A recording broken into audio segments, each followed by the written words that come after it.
रात के 2 बजे थे। दिल्ली की सड़कों पर अजीब सी सन्नाटा था। न ट्रैफिक, न हॉर्न, न कुत्तों की भौंक, बस एक अजीब सी गंध, जैसे किसी चीज को जला दिया गया हो। दिल्ली अस्पताल के इमरजेंसी वार्ड के बाहर नर्स शालिनी अपने फोन पर कॉल करने की कोशिश कर रही थी। नेटवर्क नहीं है, उसने बड़बड़ाते हुए आसपास देखा। चारों तरफ अंधेरा था, बिजली बार बार झपक रही थी। तभी अंदर से एक कंपकंपाती आवाज आई, बचाओ। शालिनी चौंकी। उसने धीरे धीरे दरवाजा खोला। वहां एक मरीज लेटा था, खून से लथपथ लेकिन जिंदा। आप ठीक हैं? उसने झुकते हुए पूछा। मरीज ने आंखें खोली। उसकी पुतलियां पूरी सफेद थीं और अगले ही पल उसने नर्स की गर्दन दांतों से चबा डाली। चीख, भागम भाग।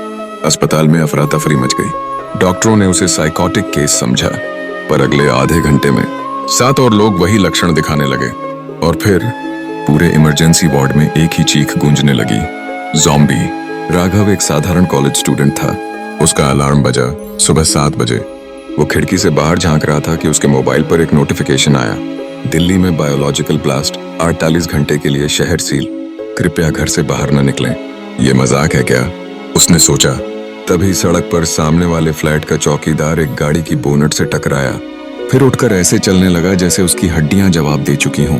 और अचानक उसने पास खड़े दूध वाले पर झपट्टा मारा और गले की नस खींच ली। राघव की आंखें फटी की फटी रह गईं। क्या ये सपना है? नहीं, ये अब एक बुरे सपने से आगे था। ये शुरुआत थी अंत की। कटु रेडियो ब्रॉडकास्ट, ये ऑल इंडिया इमरजेंसी रेडियो है। दिल्ली में एक बायोकेमिकल वायरस लीक हुआ है। यह वायरस मृतकों को जिंदा बना देता है, पर वो अब इंसान नहीं रहते। अगर आप जीवित हैं तो हथियार उठाइए, छिप जाइए या तैयार हो जाइए लड़ने के लिए। राघव अकेला नहीं था। बिल्डिंग में उसके 2 और दोस्त थे। अर्जुन कभी आर्मी में था और अन्वी मेडिकल छात्रा। तीनों को अब तय करना था, घर में छिपकर मरना या बाहर निकलकर जिंदा रहना। और तभी लिफ्ट के शाफ्ट से एक खून से सना चेहरा झांका। वो अंदर घुस चुके हैं। अर्जुन बोला, अब हमें भागना होगा। लड़ते हुए लिफ्ट शाफ्ट से झांकता वो चेहरा अब साफ दिखने लगा था। खून से लथपथ होंठ, उखड़ी हुई त्वचा और पुतलियां एकदम सफेद। वो अब इंसान नहीं था। राघव, वो क्या है? अन्वी कांपते हुए पीछे हटी। अर्जुन तुरंत सामने आया। उसके हाथ में क्रिकेट बैट था, जो अब हथियार बन चुका था। धड़ाम, ज़ॉम्बी लिफ्ट से कूदकर नीचे फर्श पर गिरा। एक पल की खामोशी और फिर उसकी गरजती हुई चीख ने सबकी रूह कंपा दी। अबे मार इसे! राघव चिल्लाया। अर्जुन ने पूरी ताकत से बैट ज़ॉम्बी के सिर पर मारा। पहली बार कुछ नहीं हुआ। दूसरी बार टपक, खोपड़ी फट गई और ज़ॉम्बी वहीं ढेर हो गया। अन्वी सांस नहीं ले पा रही थी। मैंने सिर्फ मेडिकल की पढ़ाई की थी। ये तो नरक है। ये सिर्फ शुरुआत है।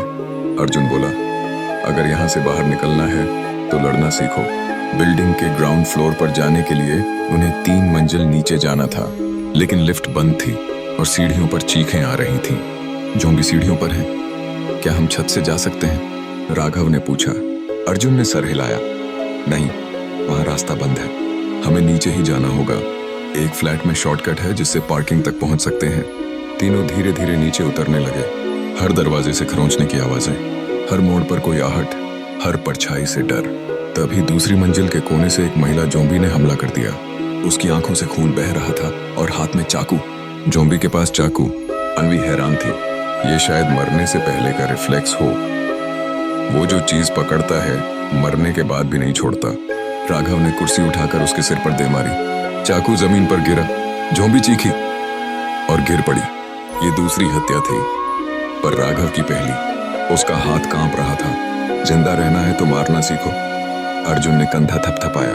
अब वे उस फ्लैट में पहुंचे जहां से पार्किंग जाने का रास्ता था, पर अंदर अंधेरा था। अन्वी ने मोबाइल की फ्लैशलाइट ऑन की। कमरे में लाशें पड़ी थीं और एक बच्चा जो घुटनों में सिर छुपाए बैठा था। बच्चा ज़ॉम्बी नहीं हो सकता, है ना? राघव बोला। जैसे ही वो पास गया, बच्चा ज़ॉम्बी बन चुका था। उसने राघव की टांग में काट लिया। राघव! अन्वी चिल्लाई। अर्जुन ने फुर्ती से बच्चे को उठाकर दीवार पर पटका। राघव दर्द से कराह रहा था। अब मैं भी बदल जाऊंगा क्या? अन्वी ने तुरंत उसकी टांग पर पट्टी बांधी और बोली, नहीं, अभी कुछ घंटों का वक्त है। अगर वायरस फैला तो लक्षण दिखेंगे। हमें जल्द बाहर निकलना होगा। अब वे उस पार्किंग में थे जहां से निकलने की आखिरी उम्मीद थी। लेकिन वहां कम से कम 12 ज़ॉम्बी गाड़ियों के बीच छिपे थे। हमें चुपचाप जाना होगा, अर्जुन ने कहा। पर तभी राघव का घाव खुल गया और जमीन पर खून गिरा। ज़ॉम्बी खून की बू से जाग गए। भागो! अब वहां एक भीषण चेज सीन शुरू हो चुका था। तीनों पार्किंग के बीच दौड़ते, गाड़ियों के नीचे से निकलते, एक ज़ॉम्बी को लात मारते, दूसरे को टक्कर देते, जब तक कि एक बाइक नहीं दिखी। अर्जुन ने चाबी घुमाई। बैठो। राघव और अन्वी पीछे बैठे और बाइक सीटी की तरह गूंजती हुई पार्किंग से बाहर निकली। बाहर सड़क पर आकर वे रुक गए, लेकिन बाहर का नजारा उस बिल्डिंग से भी डरावना था। हर ओर लाशें, जलती हुई गाड़ियां, दौड़ते हुए ज़ॉम्बी और सायरन की आवाजें। अब हम कहाँ जाएंगे? अब ये शहर हमारा नहीं, मौत का हो चुका है, अर्जुन बोला। और तभी आसमान में से एक हेलीकॉप्टर की आवाज आई। अगर आप जिंदा हैं तो आईएसआरओ के पुराने बेस पर आइए, वहां सुरक्षित ठिकाना है। बस अब वही मंजिल है, लेकिन वहां पहुंचना आसान नहीं होगा, राघव बोला। बाइक दिल्ली की जलती सड़कों को चीरती हुई निकल रही थी। पीछे ज़ॉम्बी दौड़ रहे थे और आगे अंधेरा, खौफ और अनजाना रास्ता। अर्जुन बाइक चलाते हुए पूरी चेतना के साथ सिर्फ एक ही दिशा देख रहा था, आईएसआरओ बेस की ओर। लेकिन तभी बाइक की हेडलाइट एक पुराने बोर्ड पर पड़ी। खबरदार, आगे भैरवपुर है, प्रवेश निषेध। भैरवपुर? अर्जुन ने बाइक रोकी।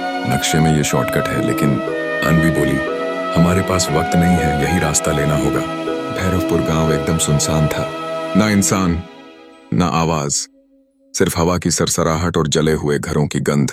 राघव ने बड़बड़ाते हुए कहा, यहाँ कुछ तो गलत है।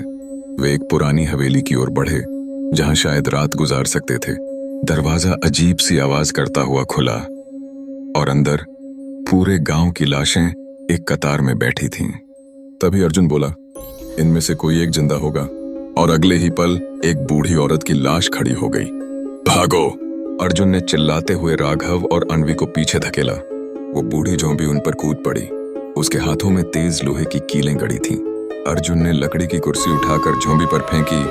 धड़ाम! पर ज़ॉम्बी हिली भी नहीं। उसने अर्जुन का कंधा पकड़कर दीवार पर दे मारा। अन्वी ने बगल से किचन का चाकू उठाकर ज़ॉम्बी की गर्दन में घोंप दिया, लेकिन खून नहीं निकला, सिर्फ काली चिपचिपी गंध। ये आम ज़ॉम्बी नहीं है। तभी उस हवेली के हर कोने से 8 और ज़ॉम्बी बाहर निकले, सभी गांव वाले जो एक टाइम पर जागे थे। तीनों ने कमरे को अंदर से बंद किया। हमें हथियार चाहिए, राघव बोला। हथियार नहीं, आग, अर्जुन ने कहा। वे एक अलमारी से मटका तेल और कपड़ा निकालते हैं, मोलोटोव कॉकटेल जैसा हथियार बनाते हैं। धड़ धड़ ज़ॉम्बी दरवाजा तोड़ रहे थे। जब दरवाजा खुले, सीधा फेंकना। दरवाजा टूटा, शोलों की आग भड़क उठी।